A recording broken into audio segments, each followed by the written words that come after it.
Good evening.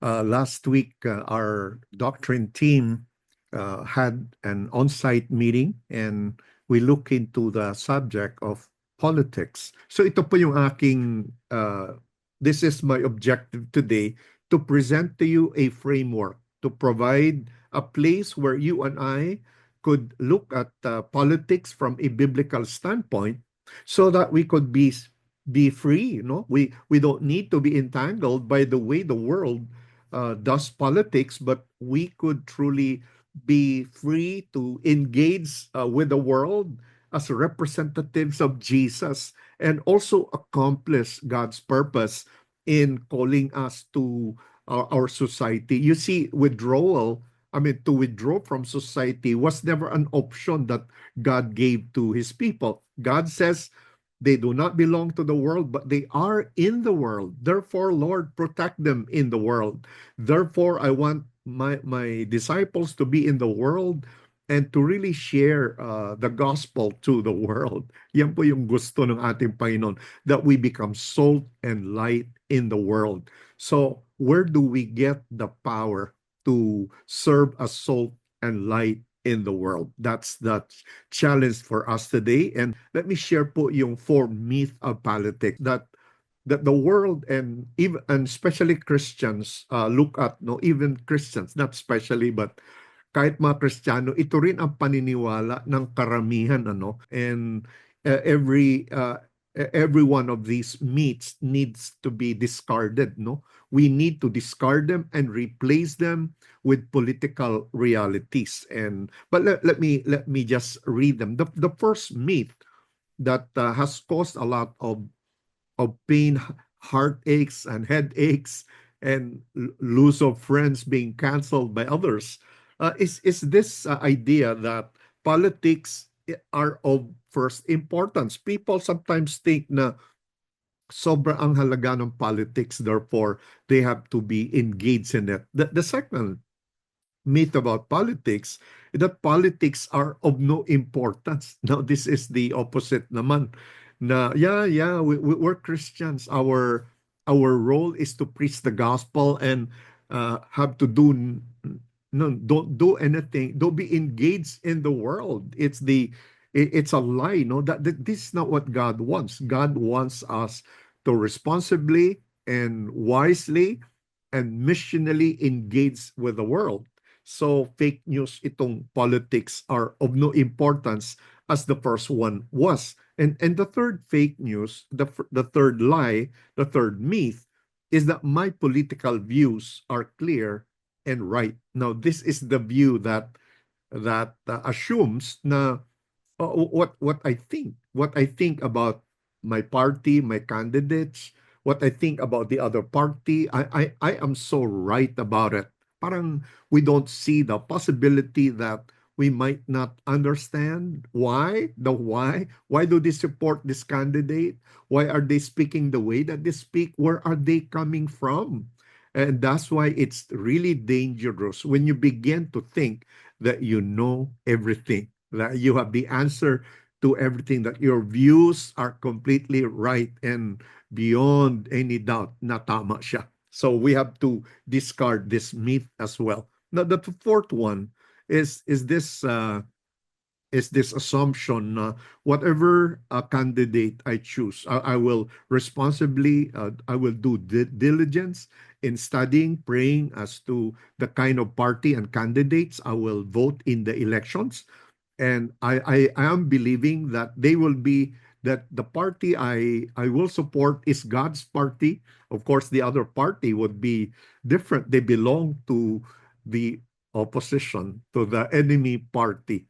That's dangerous, when we think that our party is God's anointed or God's approved party, no. So and including our candidates. Okay, so you know the result of this myth po. It has caused in what I introduce as political tribalism. Political tribalism is a phrase that refers to the division, polarization, deception, anger, destruction of the enemy. Now, we will no longer be happy to converse with the other person, I mean, wala nang usapan, basta decided na tayo na mali sila at tayo ang tama. So it has resulted in political tribalism na, wow, tama ako, mali sila. So we look at the other side as the enemy. Parang, wow, enemy na sila. And can you imagine if you're a follower of Christ and you adapt this mindset? Can you imagine if your neighbor who supports the other candidate is seen as an enemy? No, where will the gospel be? Nasaan na yung witness mo? Nasaan na yung missional element of our engagement to the world? So that could be lost. Ano? So this is a very dangerous pathway to take, and that's why our doctrine team decided, and with the full support of our pastors, talaga every election time, talagang this is a big challenge for us. We want to educate our people. We want to teach you what the Bible says about elections. And definitely here's one very strong point to share with you. Once you see others who do not espouse your views as enemies, then you have gone out of line. You are out of God's will. You have embraced one or two or all of those myths that I mentioned earlier. So let me share with you what Jesus provides as a way to deliver us from this political tribalism.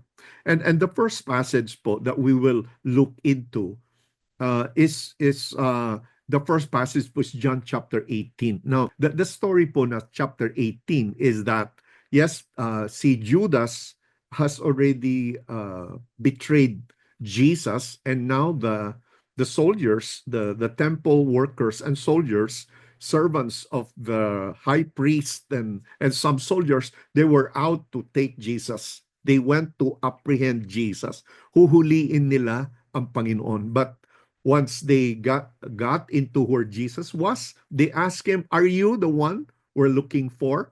And Jesus said, "Yes, I am." And as soon as Jesus said, "I am," everyone, the whole group that came to apprehend Jesus, they all fell down.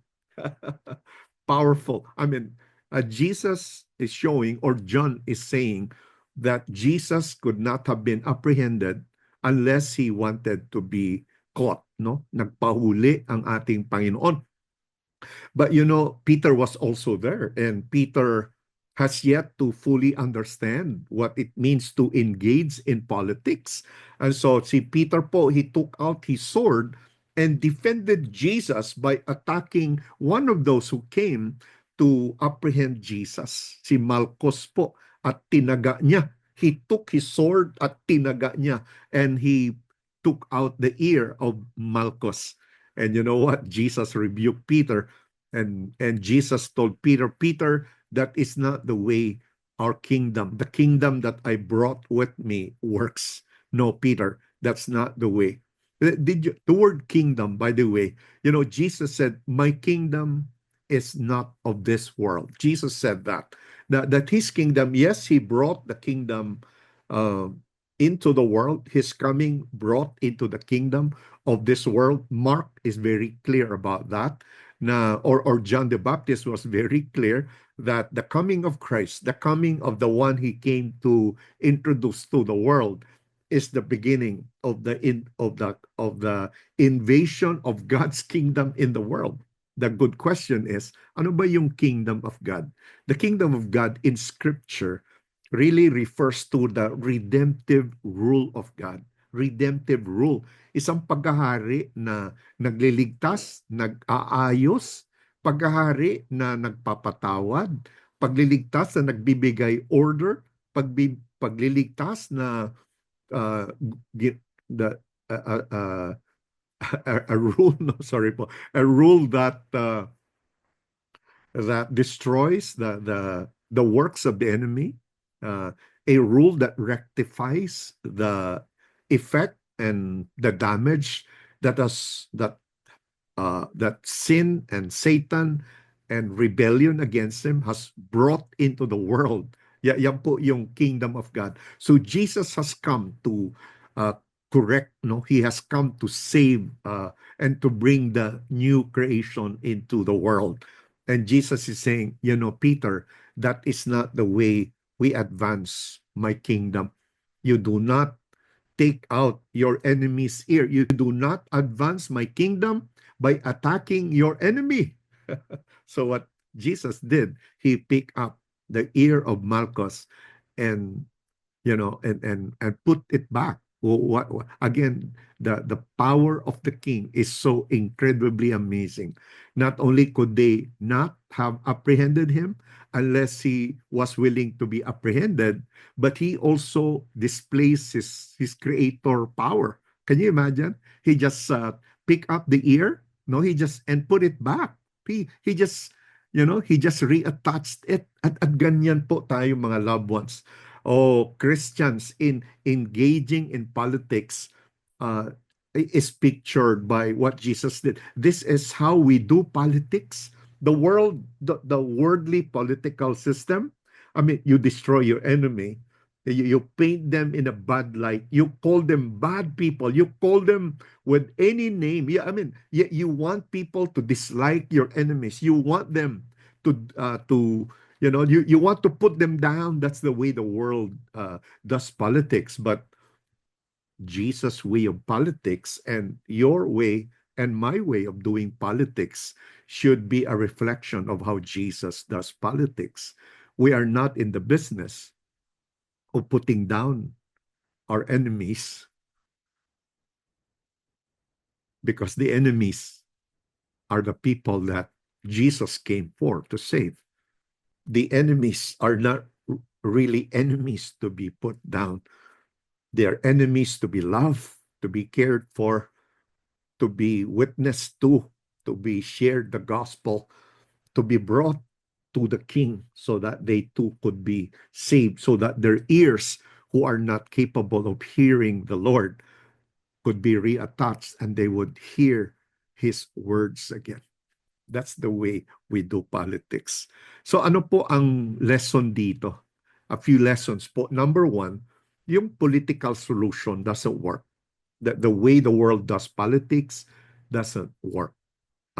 Political solutions will not, I mean, it could lead to a lot of good, like, a good leader could bring a lot of prosperity. I mean, business people could, and yung wisdom ng tao could bring about a lot of advances in science, technology, humanity, and so many things. Society, humans who are made in God's image are so capable of doing a lot of good to the world. And that's an opportunity that we also have as Christ followers. But when it comes to what people really need, because you can give people food to eat, but it doesn't guarantee that they'll be satisfied, because true satisfaction comes only through a personal encounter with the Lord Jesus. And that's why the gospel solution is what the world needs. Okay? Yan po yung pag-asa ng mundo. Amen? So that's what Jesus taught us in John chapter 18. Ano po? Wow! So ito pong sabi ko, so Psalm chapter 2 is very encouraging, when it comes to to the world. And when you're struggling with the world, when you're struggling about politics, when you live in fear na baka ano nang mangyari sa mundo, then Psalm chapter 2 is a good passage to run to, because it will really help you to regain yung spiritual composure mo, because Psalms 2 inspires us to rejoice in God's sovereignty and justice. Psalms 2 challenges us to pray for the conversion of political leaders, because at the end of the psalm is a prayer. Sabi nung king, "Oh God, Father, please give me the nations for my inheritance." And Psalms chapter 2 also enables us to rest regardless of what is happening, regardless of what's happening any place else in the world, kahit ano pa nangyayari, politically, militarily, economically, whatever is happening in the world. Psalms chapter 2 should help us to overcome every worry, because Psalms chapter 2 reminds us that all power rests with the Lord. Okay? So the election results will not mean that we will lose sleep because yes, they matter, but when it comes to the kingdom of God, the how they matter is quite small, ano. They still matter, pero they do not determine how the kingdom of God would advance. Amen. So actually the kingdom of God has advanced in both good times and in the most difficult times, regardless of the condition of the times. The kingdom of God will powerfully make its advance. Okay? So yan po yung lesson from Psalms chapter 2. Ano po? Now, the final passage po that I shared last Sunday is from Mark chapter 15. And actually, this is the best part to know. And dito po sa Mark chapter 15, so Jesus was brought to Pilate, and Pilate asked him several questions. And Mark records three big questions that Jesus responded to in a very unique way. The first question he asked Jesus was, "Are you the king of the Jews?" Meaning, are you a political figure? Do you have followers with you? I mean, do you have any weight when it comes to society? I mean, are you a political figure? And you know, the answer of Christ was quite amazing, you know. And the second question is, why aren't you fighting back? And the third, what shall we do with the king? So ito pong questions na ito, the answers Jesus provided or gave in response to these questions really instruct us on engagement politically in the world. So yung una po, Jesus gave an unclear answer. And then the second question had an amazing answer. And the final one was a substitution answer. Well, no, when you look at this po, pagka tiningnan nyo ito, makikita nyo talaga how what Jesus teaches about involvement in politics. Ano po? So, on the question of, are you the king of the Jews? Are you a political figure? The answer of Christ was unclear. Ano? Hindi siya maliwanag. Jesus answered, you said it. You said it. Sinabi mo. Hindi niya sinabing, yes, I am. Pero sabi niya, sinabi mo. Ikaw ang nagsabi. Okay? So actually po, it's a yes and a no answer. It's a yes when it comes to, do you have any part in the world? And of course, Jesus would answer with a yes. I created this world. This world. I mean, there is no part of the world that I am not involved in. I mean, maraming mga power grabbers who think this world belongs to them, but I own this world. I created everything that you find in the world. So yes, I have an agenda for the world. But he also answers no, because I do not do politics the way that you do. I do not destroy my enemies. I do not condemn my enemies. I do not see them as an enemy. Jesus will begin to reveal this to us. Now the question, and then after that was a story, they began to throw more accusations at Jesus.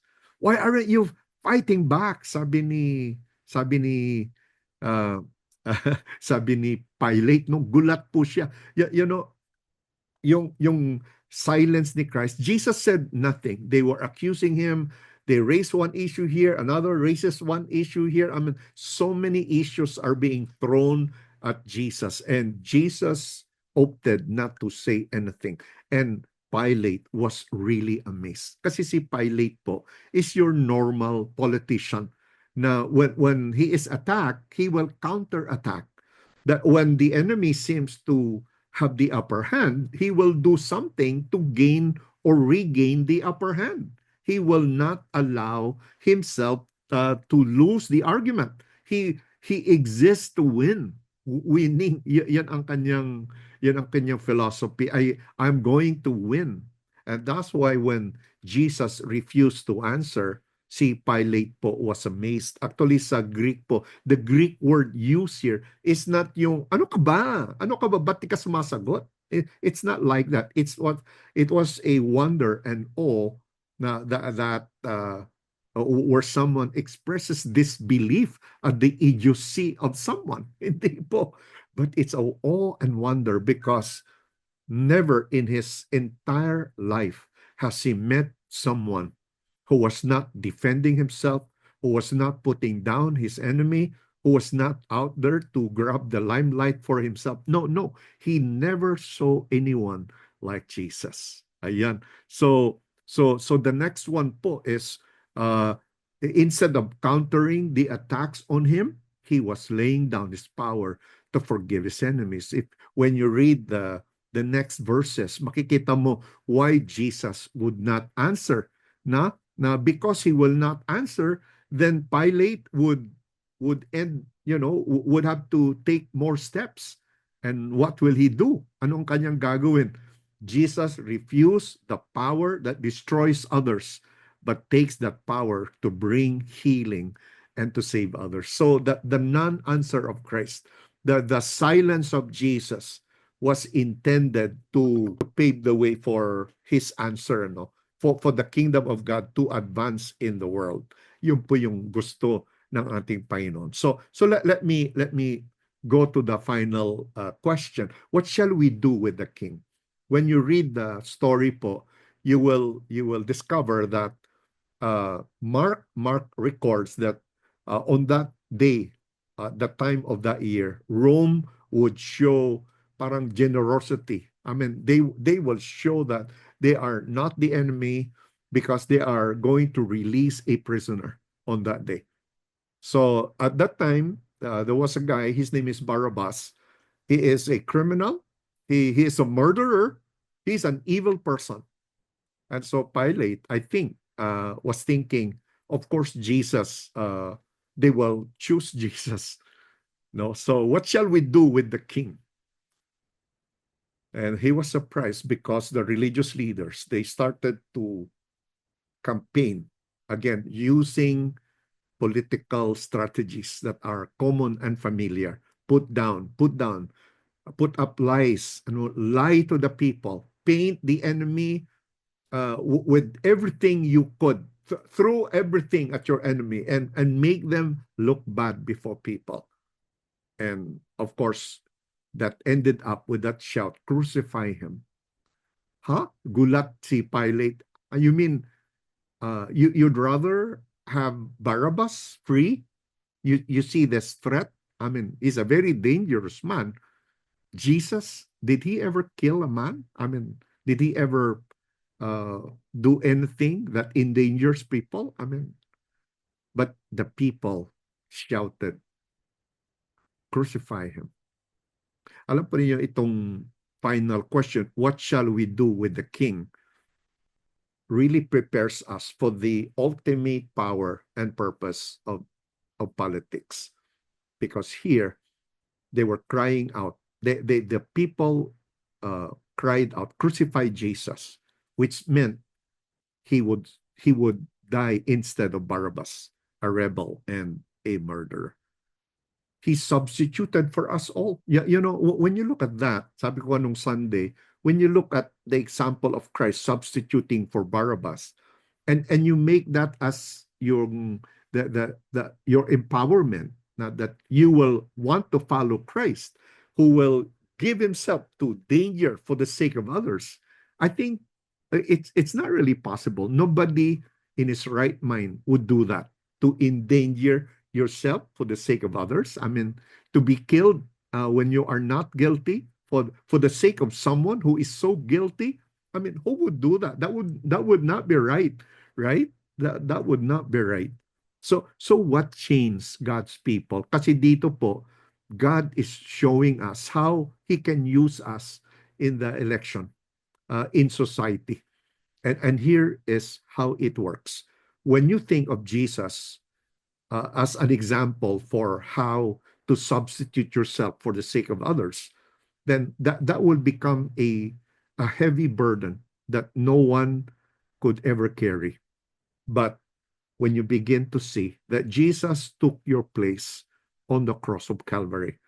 And when you see that because of what Jesus did, you are free, you are saved, you're adopted into God's family, you're empowered to live in the world, although you no longer belong to this world, you belong to God's kingdom. I mean, God could release you back into the world to work for Him, to live for Him, to be a blessing to others, to adapt the ways of Christ about doing politics, no longer using power to destroy others, but to harness the power God has given to His people, the power of love, the power to forgive, the power of compassion, to look at people not as an enemy, but as people who needs to hear the gospel of Jesus Christ. What I'm saying po, loved ones, is that politics really is an opportunity to witness the greatness and goodness of Jesus. Let me share two conclusions and applications po dito. Number one po, we need to replace the myth with political reality. Do you still remember po ano yung mga myth po na yon? Yung politics are of first importance. Parang, yeah, you live for politics and politics are of no importance. And then my political views are clear and right. And finally, that my political party and candidates are God's party and candidates. We now say no to that because we now see the biblical reality. Ano po? Na elections and politics are important, yes, but their impact is temporary. The gospel faithfully shared by God's people is the eternal and ultimate answer to the world's needs. And that is our call to in society. Ano, God calls us to be His salt and light in the world so that we could bring them to the Lord. Amen? And finally po, we need to replace political tribalism with political humility. Political tribalism and political humility. Well, which means that we must, our intention is not to show how wrong the other person. You know, our intention is not to put down the other candidate. That's no longer that's no longer our intention.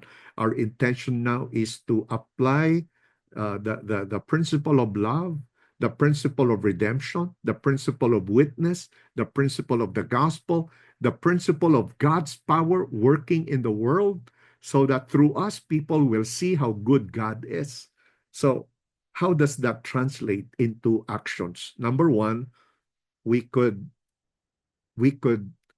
adapt yung James, no? Yung James kasi be slow to speak and quick to listen, yun ang sabi niya.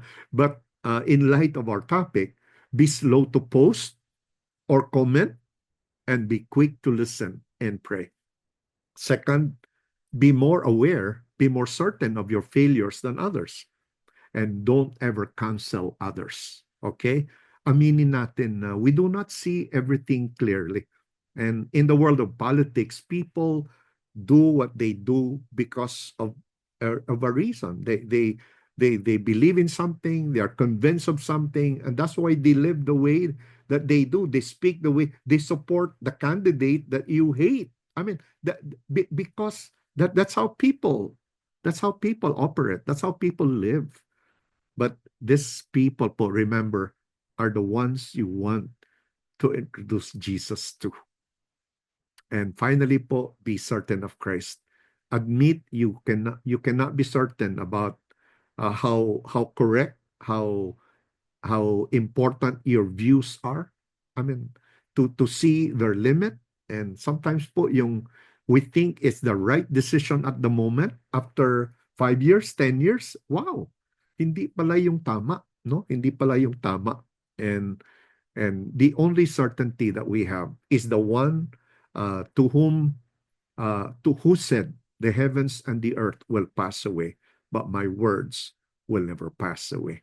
The one to whom Hebrews 13 ascribes us, do not worry about anything in this world, because you know that God will never leave or forsake you.